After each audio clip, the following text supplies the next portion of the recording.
iFILM, London.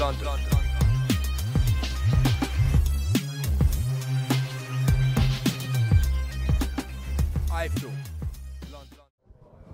This is Kugan Cassius for iFILM London. We're in Sheffield here for the press conference between Kell Brook and Hector Saldivia. With me, also on the undercard, fighting for the British super middleweight title, Robin Reid and Kenny Anderson. With me, I've got Robin Reid. How are you, Robin? I'm sound as a pound, mate. I always am. Yeah. Robin, you've revived your career, but you've got your career back on track now, and you know you've after a good couple of wins in your last two fights.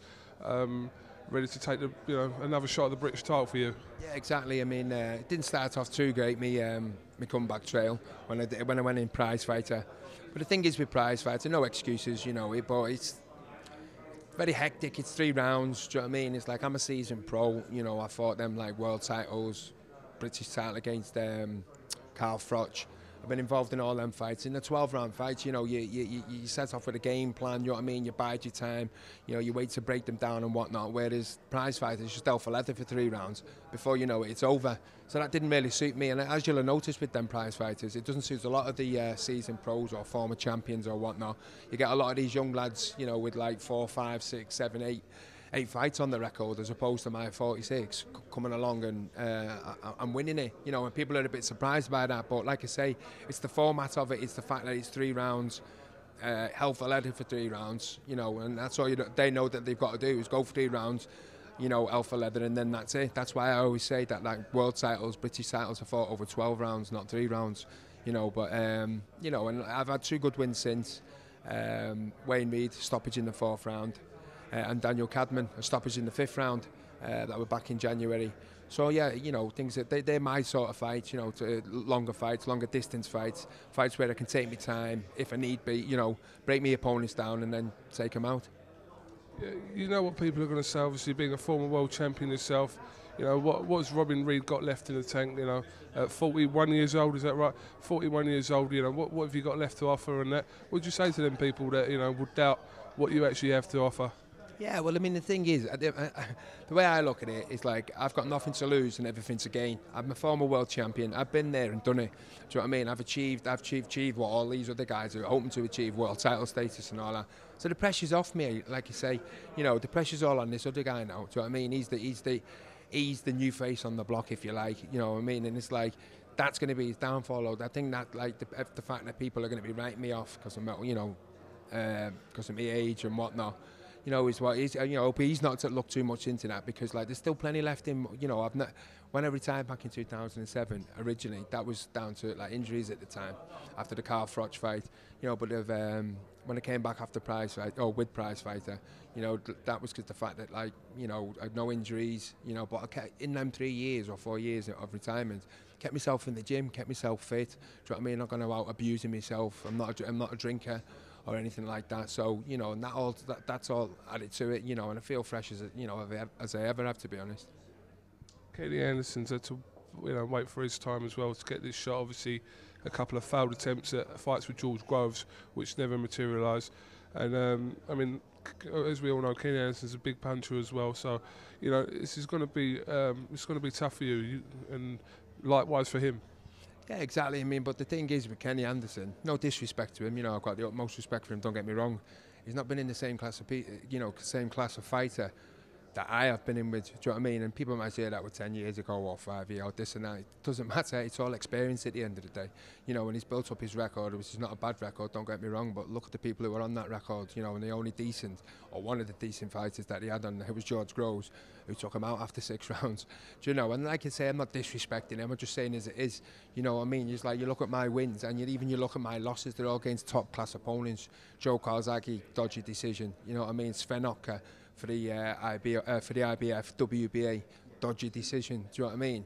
And the other losses that I've, like, they've all been like world title fights. So like you say, you know, you can't write me off. At the end of the day, I can punch. You know, like I say, I've not abused myself in that period of time when I had to retire. You know, and I've come back. You know, and I'm feeling good. I'm feeling, you know, I'm up for this big time. I know you won't want to look past the British title. Have you still got dreams of becoming a world champion again?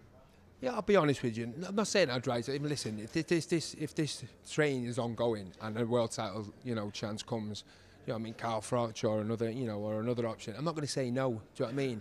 But I'm just being realistic. Do you know what I mean? It's like at the moment, you know, I've got my eyes set on the British title. It's something that I want to achieve. That in the great career I hadn't had a chance to achieve really, because I was pitched in straight for the world title at the age of 26, the normal route, British European, then the world title. I mean, I know that's what everybody's goal is anyway, but I never got a chance to do it that way. I got pitched in straight for the world title as a big underdog. No one expected me to do it, and I won the world title. Do you know what I mean? So I can't, you know, I can't knock it or I can't look back from that. But I always wanted to win a Lonsdale bout. You know, it'd be nice to win it outright.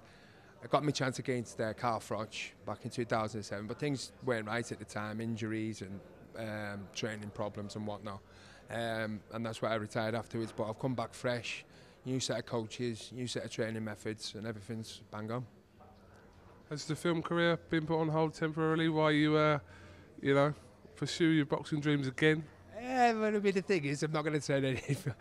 They're not coming through the door thick and fast, put it that way, but I'm not going to knock any acting roles down. I mean, I'm not looking to be an actor or anything like that. I did a film, I enjoyed it, you know, we had a great crack meeting you guys, you know what I mean? We'd never have met if we hadn't done that film, but we had the crack and it was a great laugh.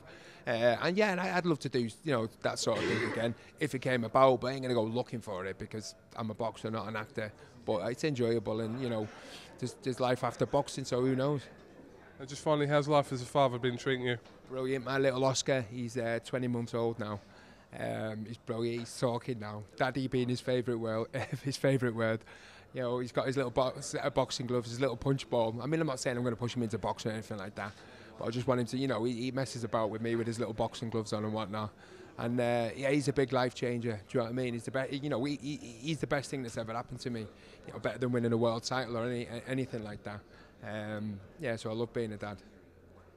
All right, Robin Reid. Listen, wish you the best of luck on this Saturday against Kenny Anderson. It's going to be a great fight, and like I said, you are one of the country's, you know, finest ever super middleweights we've seen. So it's good to see you back. You know, trying to chase your dreams up again, because like I said, former world champion, your pedigree is excellent, and you know you're going in to win something that you haven't won. So.